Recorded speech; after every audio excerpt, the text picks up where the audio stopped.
এই যে ভাই, এই আর একটা পাল্টিবাজ মাল।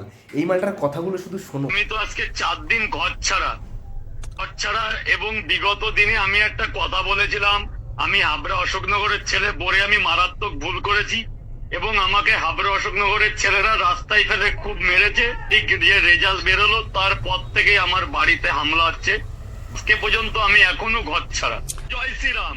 আমার গায়ে যেন কেউ হাত না দেয় এবং আমার পরিবারকে যেন কেউ হেনস্থা না করে। সে শোনো বন্ধুরা, জীবনে এমন কোনো কাজ করো না যেটার জন্য পরবর্তীকালে তোমাকে পস্তাতে হয়, ঠিক আছে?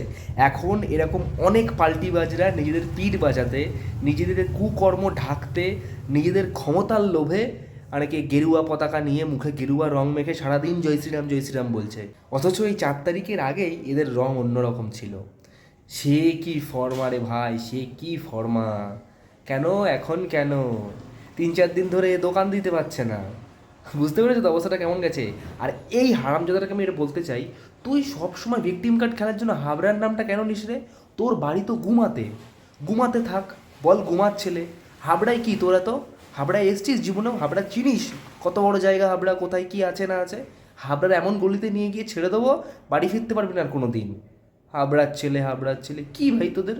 মানে যখনই ভিকটিম কার্ড খেলতে হবে, হাবড়ার ছেলে আমি। বাড়ি ঘুমায় থাকবি, ফর্মা ঘুমায় নিবি, হাবড়ার নাম তুলবি না। পাগল মাল শালা।